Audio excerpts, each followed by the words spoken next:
Good morning. Welcome to the Misguided Podcast. My name is Michael Johnson. We intend to guide you to a better future like we do every Sunday. This is my co-host, Juwan Rohan. What's poppin'? How's everything going? Man, everything's good. We've been off for 2 weeks. Was going through a little bit of a tragedy. Had to my dog passed away last week, so it was really tough. Yeah, it was like losing a family member. I know you're a dog person, so I know you get the. I know you get it. Shit, I just got a dog like a couple weeks ago, like right before yours passed. Yeah. So. Yeah, man. So it definitely sucks, but it's good to be back. Good to be back recording. Kind of help get my mind off things. Yeah, that's true. Damn, I'm sorry, man. Sorry to hear. How's Ray dealing with it? Man, Ray, she's good. She's strong. It's tough losing a member of the family, but we'll get through it. That's cool, man. Well, shit. I hope everyone missed us. Let us know if you missed us. Shout out to the two listeners, man. Facts. Let's go ahead and jump in because we got a lot of heavy stuff to catch up on today. Yeah, man. Feels like we're behind, Man. Let's go ahead and talk about music. Any new music you've been listening? You had 2 weeks, bro. I know. I don't want to hear like nah. Man, I know. I've been slipping on the music game lately, but this guy. That's because I've been listening to so many audiobooks. So like my time is just consumed with books. But you get a pass. Thank you. Any music though? Come on, bro. I mean, obviously, every time I feel like 90% of the time we talk about music, we mention Drake. But that's just because he's been dropping so much stuff lately. Yeah. So yeah, listen to Drake's mixtape album, whatever you want to call it. What'd you think? I thought it was great. I feel like he's definitely still got some stuff cooking. He's coming out with some more stuff. So I feel like that was just a little teaser a little lead up. Yeah. This past weekend, I listened to that some of Chris Brown and Young Thug's the album that they put out. That was alright. Yeah, it was cool. Some light, but it wasn't nothing spectacular. It's kind of like what you're expecting when you clicked on it. Same thing. That's how I feel about Future's album. Like I feel like if you listen to one Future album, you listen to them all. No, I don't really listen to Future. I'm not a Future fan. I don't know what the hell he was saying. Yeah, me neither. I'm not a Future fan at all. But I just to be up to date, I listened to a couple songs on it. Do you listen to Nav? Nav, I like Nav. I like Nav a lot. Came out with an album. Good Intentions. I listened to a couple songs that he had. I listened to the one. I forget the feature. I listened to 2 songs and I liked them. I'm cool. Definitely a Nav fan. He's part of that. He's part of that Drake. Kind of that circle, that OVO circle. So who I'm starting to like more and more as he's doing more features? Lil Durk. Yeah, man. Listen to like all the songs where he's featured, and even his latest album, he's like pretty good. For sure. I mean, yeah, like he's been around for a minute, and I never really thought of him like that. Nah, but I know he's on that song with Rod Wave. I really like that one, Hard on Ice. He go hard, bro. Yeah, I'll listen to some more stuff. Rod Wave came out with some shit, I think like 2 weeks ago, but. For sure, Rod Wave is good. I mess with him. He's if you like Rod Wave, you should check out Polo G. He just dropped the album. You know what? Yesterday. For sure, I'll check him out. I just heard a couple songs by him yesterday. Actually, it's kind of nice, bro. This album is like him doing like damn near remixes. Like I was listening to "Wishing for a Hero," featuring BJ the Chicago Kid, and it's a Tupac like remix. That's the one I heard. That song is really I was good. Like, damn, I would be like nervous to do a remix to a Tupac. Yeah, song. I was like, he did this beat like justice though. And that song is super good. He like rode the beat just like Pac did. Yeah, in a younger voice. I was like super surprised at that song. Bro, it's pretty good. I listened to the album yesterday. I recommend Polo G. I've heard of him before too, and I mean he just doesn't look like a lyrical rapper, but he is. Like that's just it, man. But yeah, let's see. There was somebody else that was Little Skies. I know we talked about him before, but he released a song called Riot. It's a vibe. I fucks with it. I listened to Riot. It was a cool song. I played it with the top down. That shit was nice. Yeah, I know you're a Little Skies fan. Yeah. Oh, I didn't even see Trippie Redd and Party Next Door. That might actually be good. But Joyner Lucas and Will Smith. Will Smith hopped on that. Yeah. And he gassed it. Bro, he's a GOAT, man. Yeah, that was a legend. That was really cool to see that he hopped on because like him, Joyner Lucas paying respect to him with that video on that song like was super dope. So like for him to show love back and hop on the remix, like. And kind of the way he did it was like just kind of told his story and was like, you can be this too. And Yeah. I thought it was really dope, man. Like Will Smith, man, he's great. Yeah, that's cool though. You said you were listening to a lot of audiobooks. What were some audiobooks you've been listening to? Shoot, the one I just finished, like I was telling you, I finished that one by Russ. It's All in Your Head. That was a cool one that I just finished, and then I started this other book called The Power of Habit, which is it's really good. It pretty much just goes into depth about how habits affect our lives and how the process of changing a habit and just the different strategies. But it's super interesting, super deep. I'm at the very beginning. Okay. But that's a good one though. Yeah. Cool. That's cool. I've been I finished The Money Tree. Mm-hmm. And that was cool. The last couple chapters were a little slow for me, like a little too much fluff, as we talked about before. Yeah, definitely. Yeah. It was a cool book. Definitely, I recommend check it out if you do like the like fictional stories that kind of have like lessons to be learned. Yeah. But I would definitely recommend one of his, because that book is by Chris Gillable. I would definitely recommend one of his other books first. Like if if your introduction to. I still haven't finished his 100 Side Hustles, bro. Yeah. It's just like so many side hustles. I'm like, I'm overwhelmed. Because those ones are more his style. So I wouldn't want people to jump into like the Money Tree and be like, oh, this author's trash. But yeah. Nah, he even admitted in a interview that he was like trying something different. And it was something that, like, and that's super. I think you should. So, another book you put me on by Brendan Kane, 1 Million Followers: How to Build like a huge social media following. Amazing book so far, and I'm so into it. Like yesterday, I really wanted to finish the book. Yeah. During work, but a lot of good music came out, like Polo G and shit. So I really wanted to listen to that. Yeah, I finished that book in like 2 days. Yeah, bro. I could have did it in the day, and I just was like, I kind of want to save it, savor it.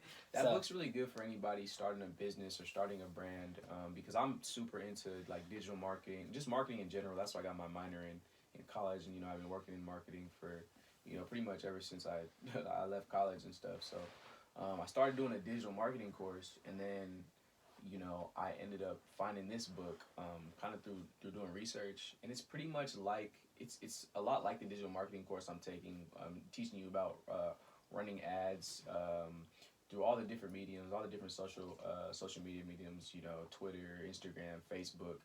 Shit, he even went back to MySpace. He went back to MySpace, and like the guy who wrote the book is like he's a very credible source because he's built. He's worked with a bunch of different celebrities. He's worked with people like Taylor Swift. He's worked with and he name drops a bunch of other people that he worked. Justin Bieber, a bunch of other people he works with, and he wrote this book, and it's like it's almost like a cheat code, honestly. Like if you really just read it, process it, take notes to really understand it, like you'll get a lot from it. Like especially even somebody starting from the very basic, like. I don't even have social media. Like I've never built a brand. Like you'll learn a lot, and you'll learn. He like built a following, like a million followers for like 7K, right? In a month, and no one knew his name. They're like, why are we following this guy? And he had like nothing, just a Facebook page. Yeah. And got 1 million followers. I think he spent like 7K. But then he was like, if someone came up to you and told you, hey. It will cost 7K to get you closer to your dreams. Would you do it? Right. I was like, damn, that hit deep because you think about it, it's like 7K for social media marketing. What? Yeah. And then if someone came to you with that question, like, oh yeah, easy. Like, right. Put me closer to the top, and that would because he was. I'm not gonna spoil the book, but he. I mean, this is pretty common sense nowadays. If you're an actor or actress. Movies are looking at your following. Yeah. And I thought that was good that he explained that. Like there was a lot of people, even actresses will come out, big actresses like the one from what's that? Game of Thrones. Oh the one from Game of yeah. Thrones. He was like, she came out and was like, yeah, I was going up against this other actress.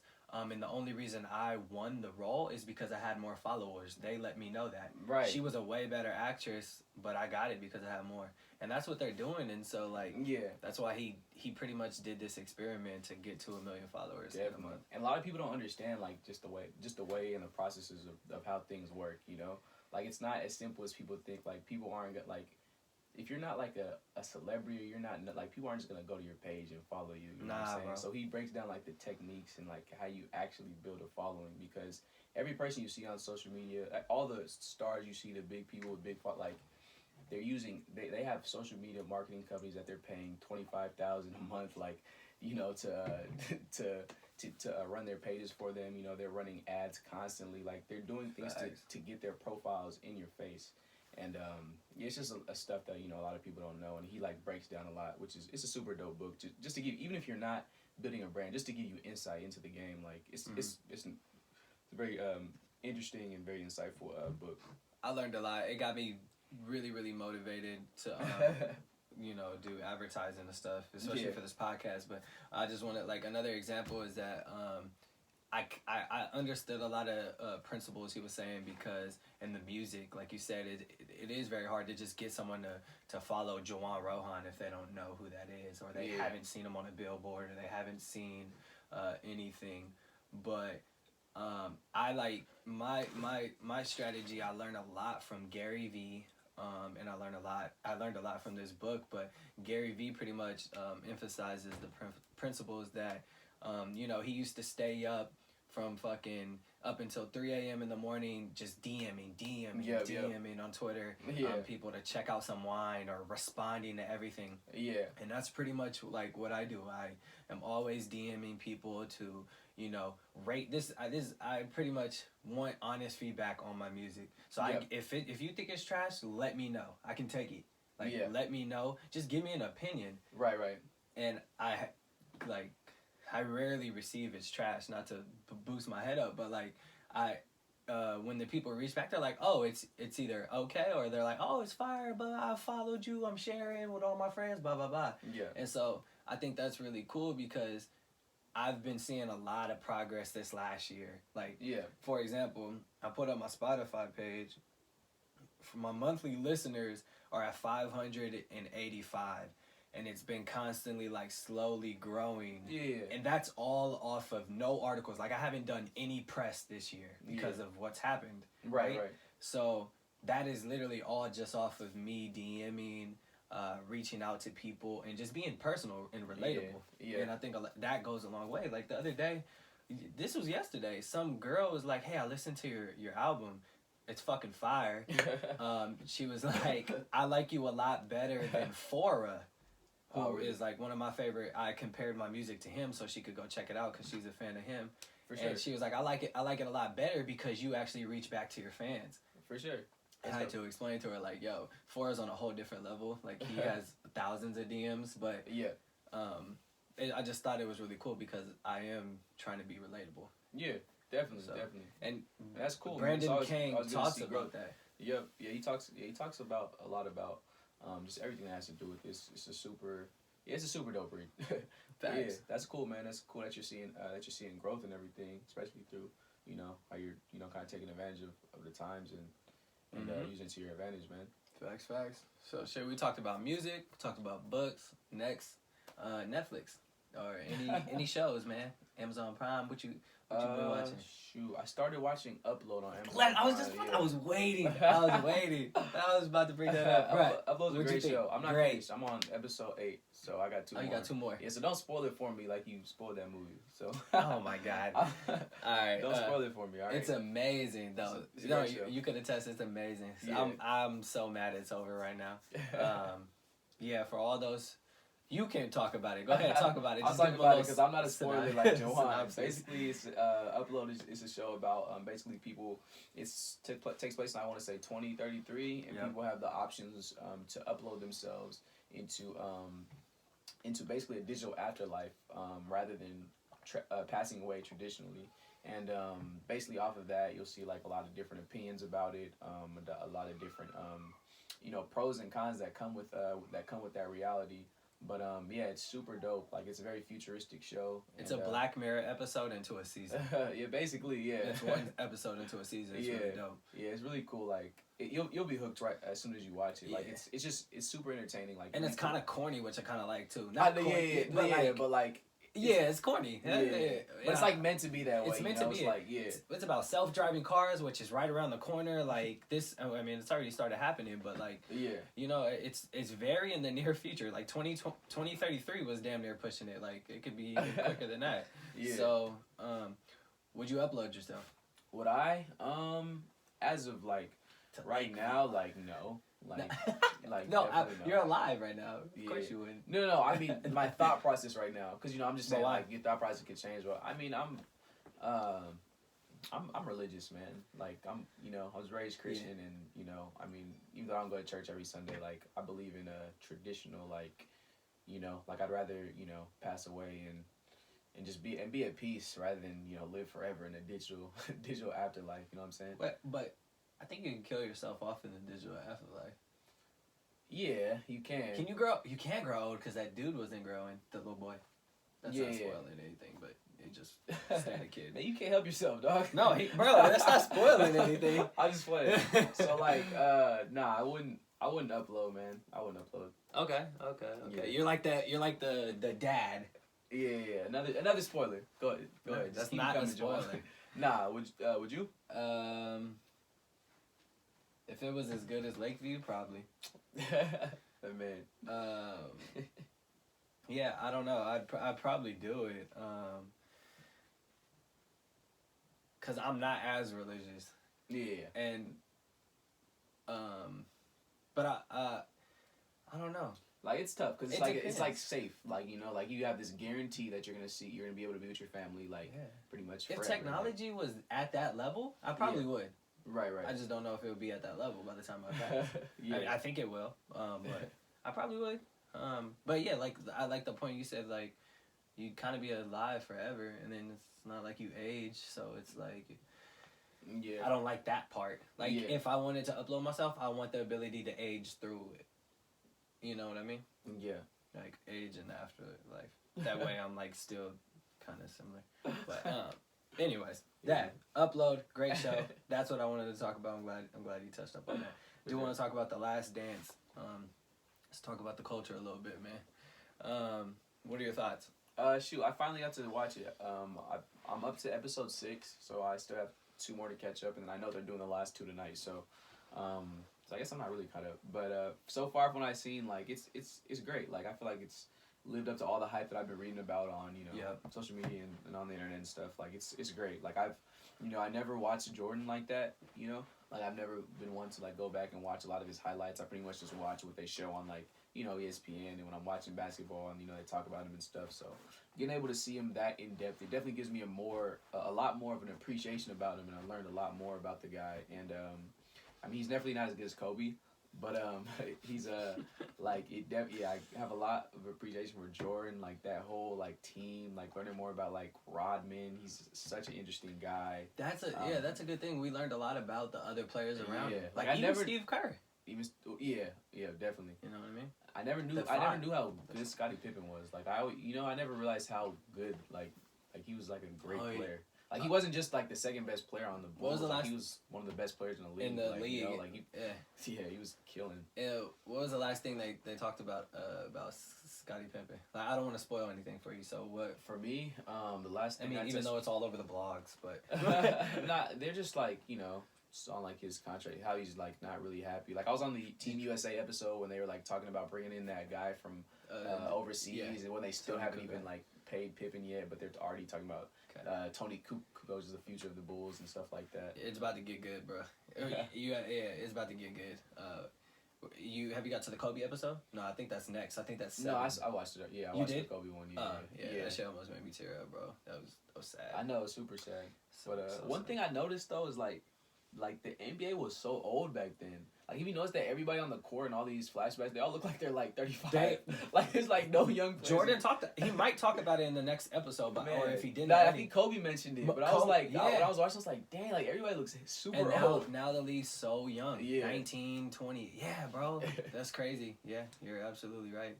And the game was so good back then. I'm not saying it's not good. Yeah, it's so physical. Like, it's super physical. It's like that old man strength when you go to the park. You're like, why is this dude so fucking strong? Backing me down. Definitely. Oh, yeah, man. That's funny. No, that's cool, man. Yeah, everyone check out The Last Dance if you haven't. I'm excited for tonight. By the way, it's Sunday if you're not getting that, but yeah, last 2 episodes of they're gonna do like another 10 episodes. No way, really? I think so. I think that was I could be wrong. Maybe I'm wrong. I don't know. Another 10. But the last 2 episodes tonight. Anyways, let's move on to Don't coronavirus information. coronavirus updates. Man, I'm so tired of that word. But yeah, I do want to talk about Hawaii's strict freaking regulations, man. Yeah, you were just telling me about that when we came in. I had no idea about it. I've been like away from like the coronavirus news, so like that was an update that I haven't like heard about. But go ahead and talk about it a little bit. Yeah, so Hawaii. So say if we wanted to go to Hawaii on a vacation right now, we still can, but we have to quarantine ourselves for 14 days before you leave the hotel.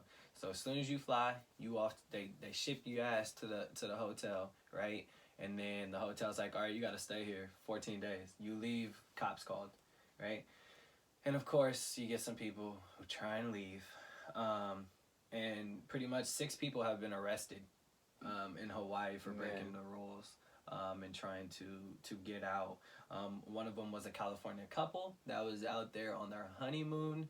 And the bail's like $6,000. Could you imagine that? Like you're on your honeymoon and you're trying to go get, they were trying to go get pizza. They came back to the hotel and the cops were waiting for them. Yeah. And now you're in jail spending your honeymoon in jail for like the next couple of days. I think they spent a couple of days. Yeah. 6 people have been arrested, man. That's kind of crazy. I kind of respect Hawaii for doing it. Like, it's working out there. There's not that many cases. They're not spreading. They're following the rules. They're still allowing you to come to the country, just on strict regulations. Yeah. Not country.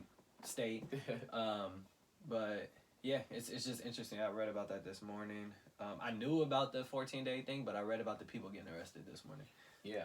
That's tough. That's pretty much, that really just, it's going to discourage, like, most people from going on vacation there, which is smart for them because they don't have a lot of cases, but it really limits the amount of people, because you have to, if you have to stay in a hotel for 14 days and you want to go vacation there, that means you have to like stay 14 days and then book your vacation to start after those 14 days are over that you're staying in your hotel. So it's like, yeah, pretty much the 1% is who's vacationing in Hawaii right now. You know, people who can afford to spend 14 days in their hotel in Hawaii.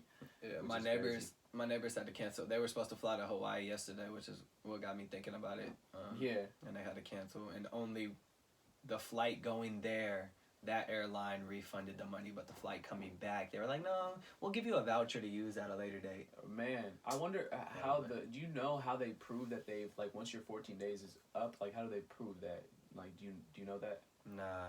I think the hotel, how do you say it? Concierge? Oh, the concierge? Concierge. They, like, track it. You know? Like, sure. They're tracking everything, because they're the ones who called the cops. Guys. So they stamp you or something, like 14 days done, or they upload you or something like that. Yeah, something like that. But it's crazy. I do want to talk about the LA extending their shit to August, lockdown till August. Yeah, man, that's crazy. That's a long time. Each county's been different though. Each county has been a lot different. Like yesterday, I was driving in Vallejo and I saw a couple parks open, hella people out. In big groups, but like they were at the park, and like I think each county's different, doing it slowly. I think Berkeley extended to like June, if I want to say. Yeah. But out here, it was like May 13th or something. Right. So things have kind of been different all around. Yeah. It's kind of like we're like.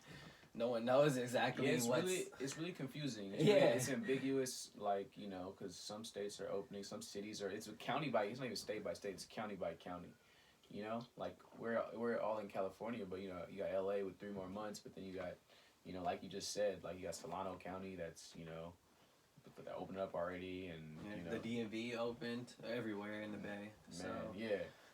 So that's big. Like, yeah, I know a lot of people are in like limbo right now. You know, people waiting for you know, the okay to go back to work. People, you know, waiting for the okay to really just start looking for jobs again. Because a lot of people aren't hiring right now. Yeah. You know. When do you think the second wave is gonna hit? Let's bet. The second wave of opening? The second phase of opening? No, the second wave of the coronavirus? If you think there's going to be one. I say like September. Ooh, I was okay. I was gonna say like September, October. Yeah, that's when I think it is because things are opening up in June or whatever now. Yeah. Everyone's gonna rush to whatever places they get to, and then that's when it's gonna sneak up on you. Right. I still don't know anybody with the coronavirus. Do you know any friends or family that have got it? Friend's dad. Is he doing okay? Yeah, he just got out the hospital. Oh, for sure. I think I knew some other people. Could be wrong. Nah, I don't know.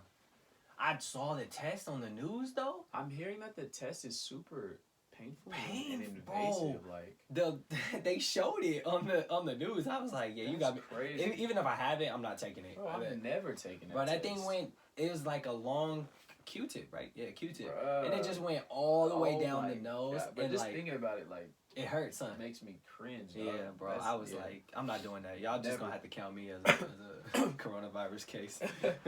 Never. But yeah, man, that's coronavirus updates. I don't want to spend too much time. I just want to talk. I just wanted to talk about the differences and reopening, and things are on the way climbing up. I mean, when you got Trump as your president, he's all about money, so. You can figure that he's trying to bring the economy up as soon as possible. It's crazy to think that we're voting this year for a new president, and it's sad to think that Trump might still win again. Yeah, I mean, I'm not gonna be surprised if he does. No, I'm not either. I'm just saying it just sucks because now we got all of this. People might be scared to go vote. We'll talk about that. Well, I mean, and that's all by design. Like, it's not a coincidence. Fucking Republicans. Sorry guys. Let's jump into our Hella Misguided segment, man, where we're gonna talk about our personal businesses a little bit. Turo, so we're gonna go into a little bit of detail on why we believe in the business, why we think it's good, and some controversy on the Turo platform. Yeah, man. Let's go ahead and dive right into it, man. But yeah, I started with the Turo business in 2018, and obviously it's been super good for me. I've talked about it a lot on here. And I introduced Juwan to it, and he started the same year, but in the summer, maybe like 6 months after I did, and he's been really successful on the platform as well. But yeah, Turo is basically a car sharing platform. They call themselves the Airbnb of cars, and yeah, they've been around for about 10 years. But they used to go by a different name, and I'll let Juwan give you a little bit of background about why they changed their name, and kind of a little bit about the controversy with Turo, and after that we'll go into why we still decided to go with them even after knowing about that. Yeah, so I think Turo actually started in the Bay Area. I like every fucking shit here, but they were really popping in New York in like 2015. And that was like their main station. But I was reading an article actually before Mike came over today. I didn't know this, but he did apparently.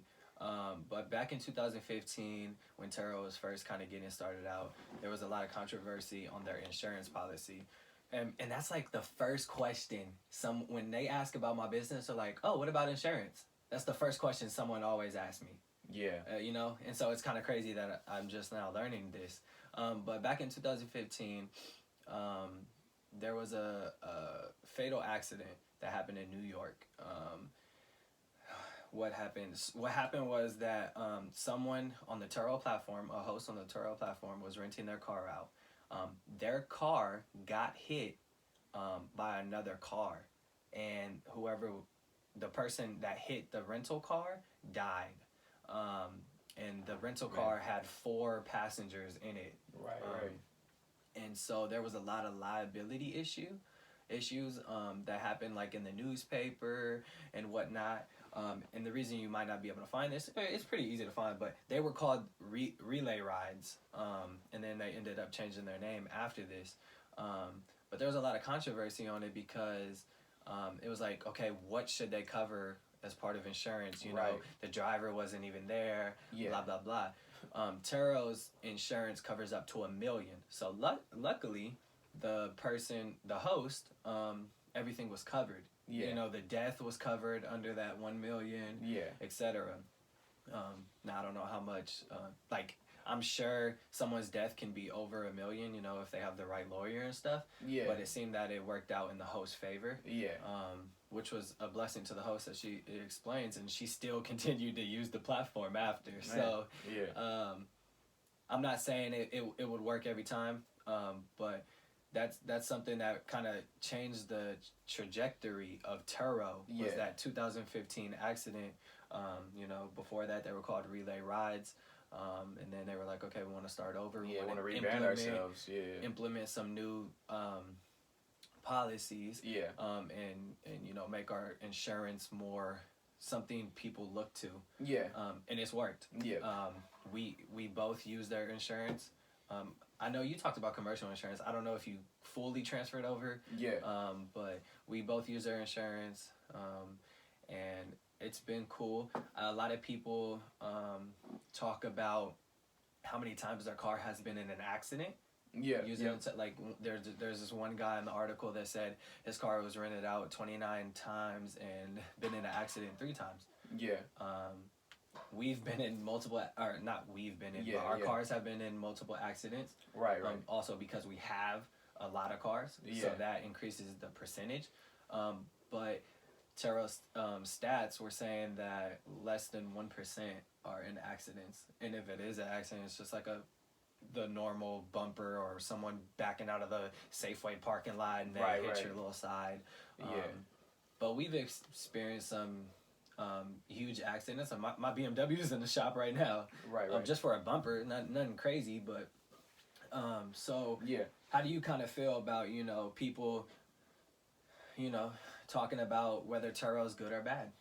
Right. Well, going back to what you said about, you know, the you know, how they started and, you know, rebranding, like with because I researched that article, like, you know, before I started. I did like my due diligence before I started using the platform.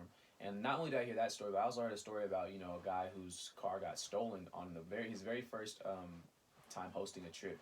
His car got stolen and then totaled. And those stories actually made me, you know, feel even more comfortable about using the platform, because I felt like that kind of shows the diligence of this company. Like if you're going through that, you know, a death, and then you're going through like, you know, cars that and in both instances the hosts were fully covered. So I'm like, if these hosts are going to be fully covered in the worst of the worst case scenarios, that's, you know, there's probably only a 1% chance of that happening to me, somebody dying in my car or my car getting stolen and totaled, and they're still being covered and compensated fully for what happened. Because in the instance where the guy's car got totaled and stolen, Turo covered it 100%, and they gave him his car, you know, and he, you know, covered the full cost of the car, and he still continued to use the platform, and now he's one of the, you know, top hosts in the Bay Area. So those, like I said, those gave me even more confidence in the company, because stuff like that's inevitable, you know. $1 billion companies like Airbnb, you know, they even had an instance right here in the Bay Area where, you know, a couple months ago where, you know, there was a party and 5 people were killed. You know, but that, you know, stuff like that is inevitable, because when you're doing that kind of business, because I mean, you can't control all people, and it sucks. Like like, and you know, rest in peace to all those people who passed away. It really sucks and it's really sad, but you know, that stuff is inevitable. They learned from it, and now they made their policy stricter for hosts. And for people checking in. Absolutely. Because the host didn't know they were throwing a party. And so that it's a learning process. All businesses are learning processes. So for me, like, a lot of people, when I first started it, you know, a lot of people like, you know, looked at me like I was crazy when I first started doing Turo. Like, you really expect to make money on this and stuff. And then as I started being successful with it, you know, people asking me how they can do it, and like talking about whether it's good or bad. That's the thing a lot of people were worried about, was like, you know, how am I supposed to trust, you know, other people with my car? That's the thing that everybody's worried about when they're asking me about my cars, because I have really nice cars, and they're asking if they can do it. And, you know, once you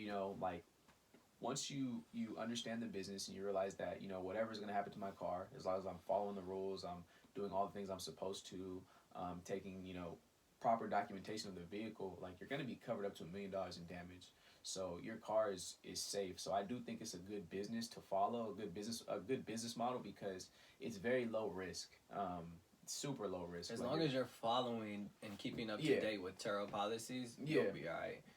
And that's what, I mean, we've experienced customer service on the good end and the bad end from Turo. You know what I mean? Just being honest, like, we've had a lot of things where they would reach back to us and be like, nah, you know, you missed a spot. Like that happened to me like a couple times. Like we can't cover this because you didn't take proper documentation. And then there's other times where I took proper documentation, and then the other renters trying to argue that it's not them, and they're like, oh no, you took it. Here goes your money to cover the repair. And so it's like we received both, and I think that's great. Like I get irritated with Turo, and I love Turo. So I think that's with any business. And so when you go into it with a business mindset and not just a, you know, I would, if I had one car and I use it for work every day, it would be a different mindset for me renting my car out during the nighttime, as opposed to when I went into this, I was like, I'm buying the car strictly for business. This is what's going to happen. I know ahead of time what risks I am taking and how to avoid that. Right. And I think when you go in with that type of mindset, you'll be all right. I do want to share a few quotes from a couple of people who were in the business, and from the person who rented their car out in 2015 and still continued to rent their car out after that fatal accident. And one of their reasons was because they believed in the platform because it was environmentally responsible. She said it could also help fellow dog owners who had trouble finding car rentals because of no pet clauses. Like that's why she kept doing it after that fatal accident. Her name was all in the news, and she wasn't even driving or anything. She just gave her car to someone, which is crazy. But another dude was like, I'm a businessman and I want to leverage my assets and generate income from as many sources as possible. The concept and platform is insinuous, and when it's working, it works well, which is exactly what we just said. Definitely. So when it works well. It generates great income for you to invest into another business, and I think it's a great platform. Despite the past controversy, I haven't really heard much controversy in the last 2 years because it's been doing great. Definitely. But and that was their past. Absolutely. And just to relate it back to the times now and what's going on right now, would you recommend this type of business for people that for people that are looking for a side hustle to do right now? Right now in Corona times, maybe not starting the Turo business, but I would, if you have the money and the money to go out and take that risk right now of getting a vehicle and holding on to it until the Turo platform picks up again in a couple of months, then absolutely. But if you're like, right now it's such a hard time for each individual, each person's different. But I think it is a great platform, and I would recommend it if we were not in Corona times right now. Right. My advice is that I think it is a good time to do it right now, and here's why. During this time, there's a lot of less competition, because of the fear of other people, and I think when other people are fearful, it's a good time for entrepreneurs and people that are aggressive to go ahead and jump in and take advantage of that market. So I personally think that it's a good time, and it's a good time to really catch deals. You catch really low interest rates right now because dealerships are trying to get cars off. They're trying to sell cars because a lot of people aren't buying cars. In addition to that, a lot of dealerships and a lot of car companies.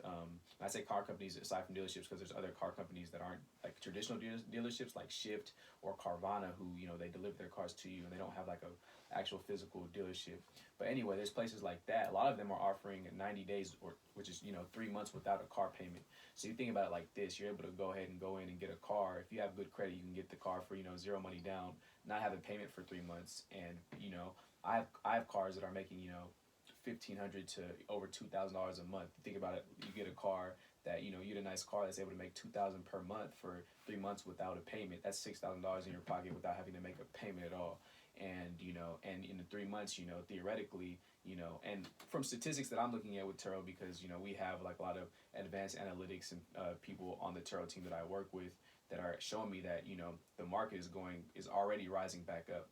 So you think about it: you get a car for 3 months without a payment, and then once those 3 months are over, the market of with coronavirus kind of dwindling down, you have the demand going way back up in the market, and you're able to go ahead and really capitalize on it. So I would say it's a great time to go ahead and jump into the business for people who are looking to go ahead and start a side hustle, for people who are looking for things to do, people who are already entrepreneurs who want to add to their portfolio of passive incomes.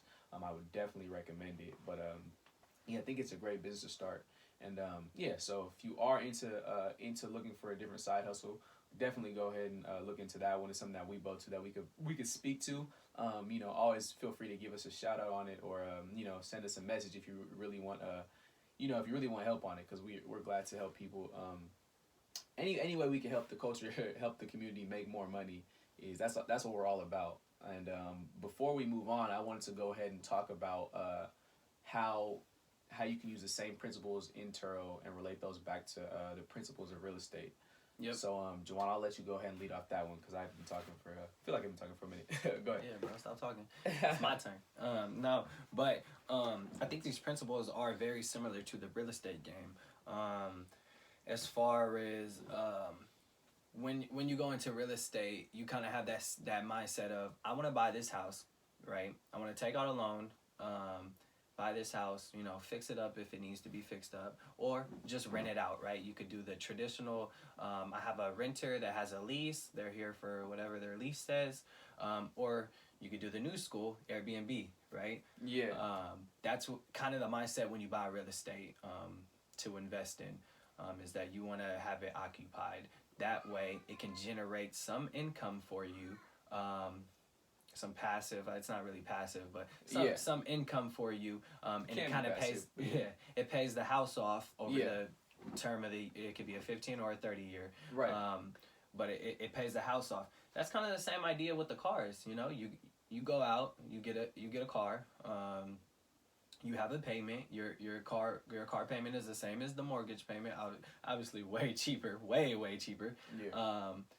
And you rent your car out, and those guests are paying for your car, your monthly payment, and you're pocketing a lot more than you would in real estate each month, and it's paying the car off over your 3, 5, or 7 year term you have with the bank or whatever. Yeah. And so it's kind of the same principles and the same path as real estate. However, the main crucial difference is depreciation versus appreciation. Right.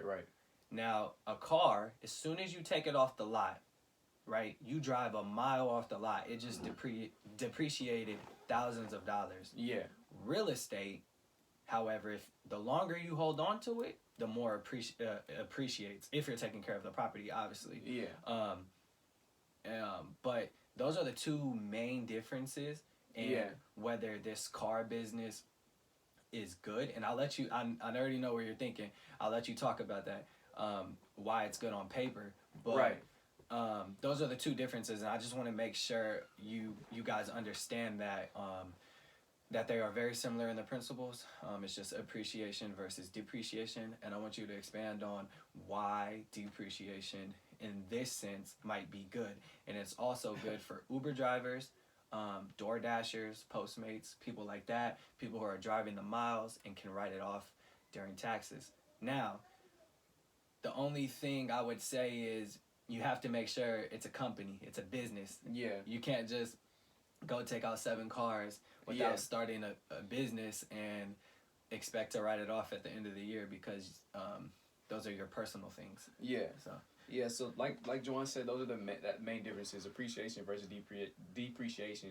But the huge benefit of running a car business is that you're able to write off your depreciation of the vehicles at the end of the year during tax time, which is amazing, because you're able to get that dollar for dollar tax deduction of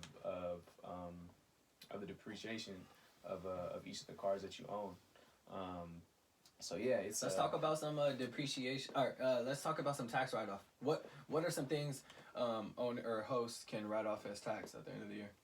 I mean, well, you're able to write off the mileage, which is the biggest thing, because that's the biggest thing that factors into depreciation.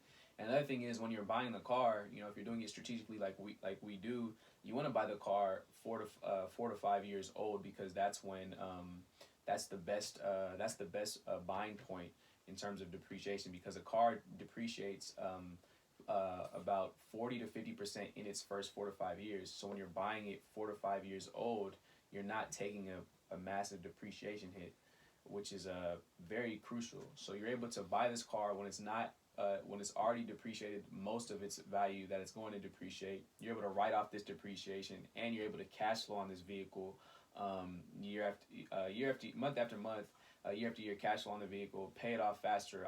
Have a couple cars I've had most of my cars that pay themselves off within a year. So then you're able to rent this car after it's already paid off within a year, continue to rent it out pretty much until the wheels fall off. Like I said, write off the depreciation, and then once you're done, you're finally done with it, you get to just sell the car. So that's why, even though the car is depreciating, you can still use the same exact principles of real estate and make it into a really good business. So it's a great business model if you're doing it the right way, which is why. And a lot of people, it sucks, especially living in California, living anywhere, but especially California, it's hard to get into real estate.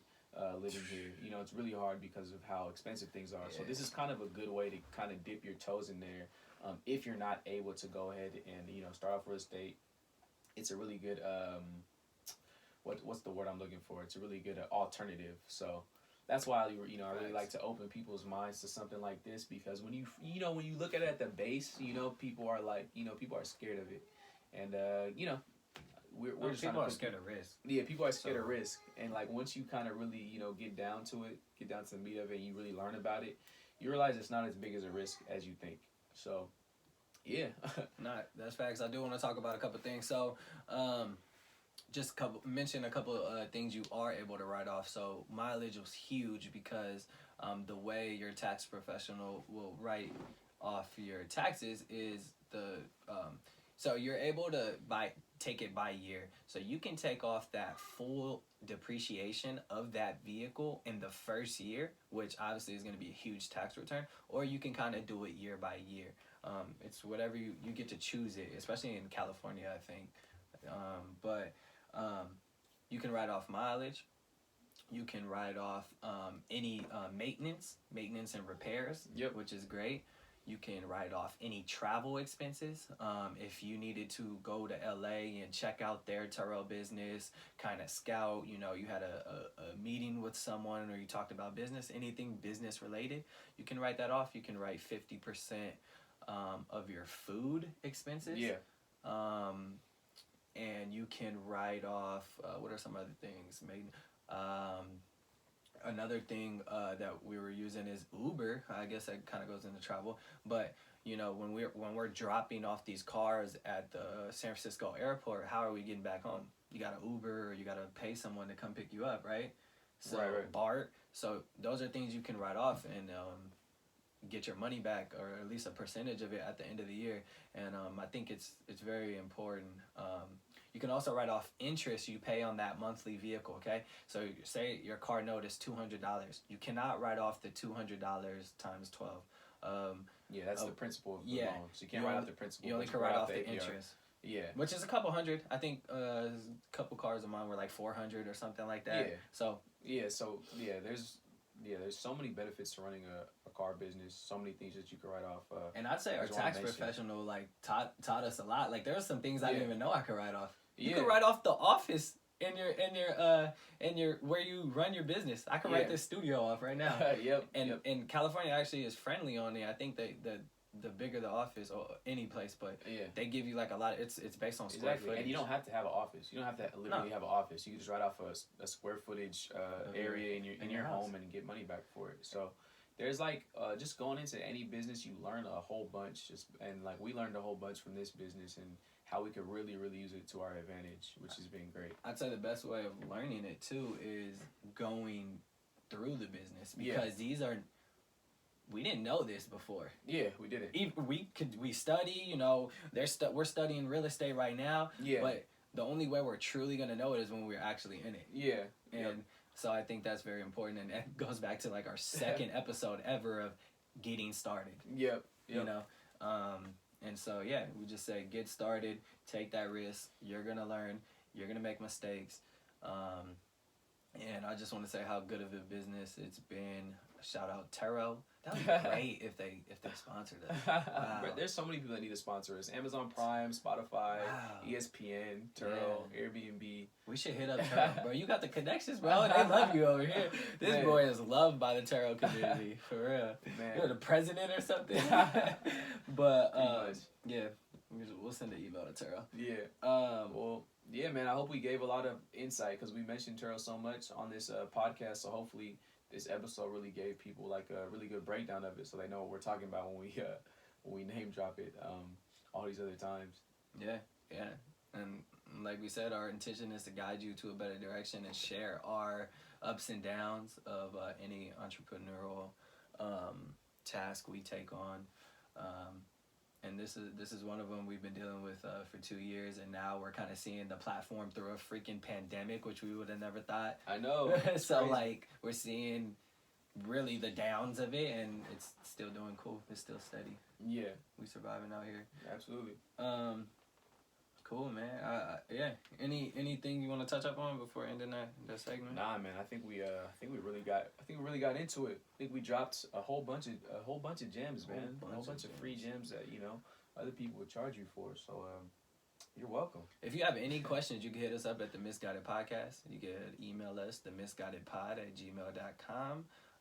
And let us know. You might still have questions about insurance, how that works. I get that all the time.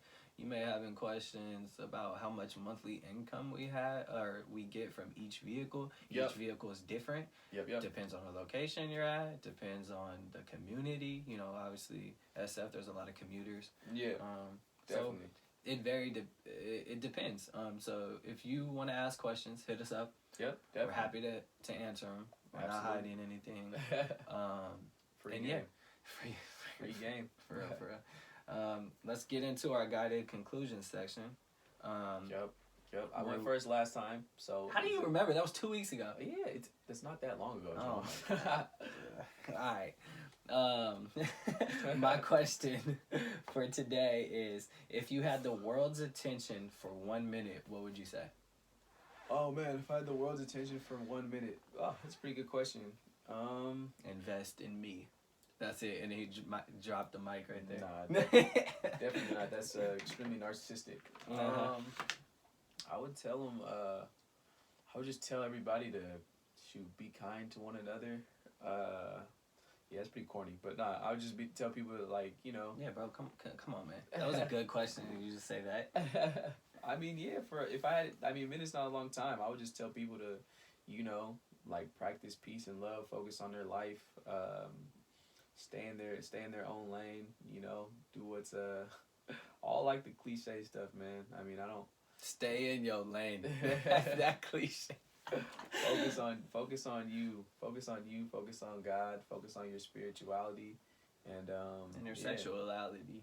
Sexuality. Dude, pause. Sorry, why?